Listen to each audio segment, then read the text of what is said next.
कहता है मैंने सुना है कि जब खाना काबा के अंदर जाते हैं तो थोपी उतार के जाना चाहिए, वो क्यों है?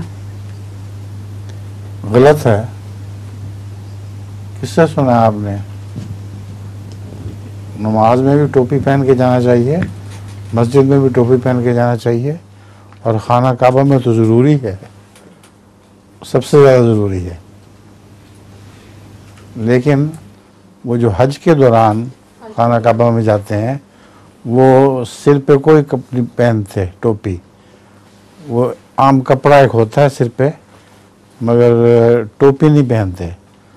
तो टोपी उतारने का सवाल नहीं, टोपी लेके ही नहीं जाते। इसका मतलब यही था ना? हैं? यही मतलब था। अच्छा है लतीफ़ा।